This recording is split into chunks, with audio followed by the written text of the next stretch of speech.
es varu uzrakstīt savas domas, pirms es kaut ko eju darīt. Man iešaujas kaut kāda doma, es varu viņu pie sava aplīšu, kur vārdi Emīla nedarbi. Uzreiz man tas asociējas ar drifteru nedarbiem.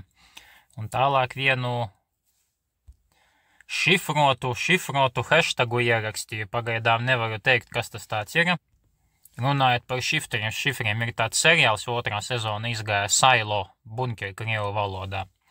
Tur arī viens tur gudris cilvēks pa bunkeri pazemes postakaliptiskā pasaulē skraidīja šifru, mēģināja vienu atšifrēt. Tā kā mēģināsim atšifrēt manu šifru nākotnē.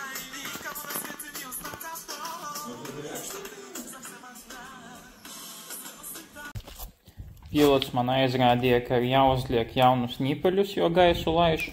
Pamainīju priekšējiem riteņiem nipeļus.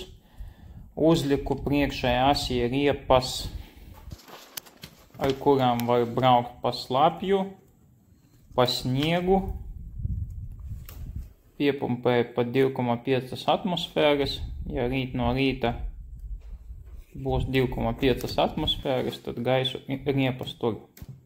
Labs cilvēks, kurš grib palikt anonīms, ir gatavs aizdot mums automobīļu, ar ko aizvilkt drifta automobīļus uz treniņu. Līdz ar to programma minimums ir izpildīta, lai brauktu ar 2 automobīļiem, trenēties un sākt gatavoties, sākt palielināt skilu priekš sacensībām.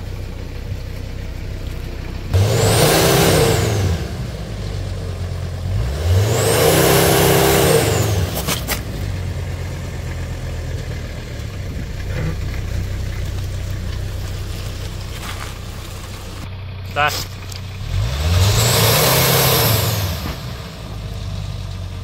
Давай еще.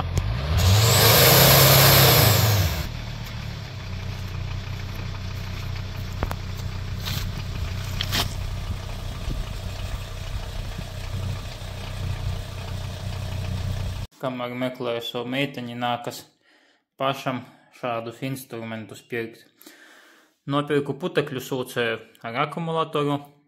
Tādu универсалу par tādu, tā teikt, хорошее соотношение цена-качество, teiksim tā. Var lietot gan dzīvoklī, gan automobīļi, gan garāžās.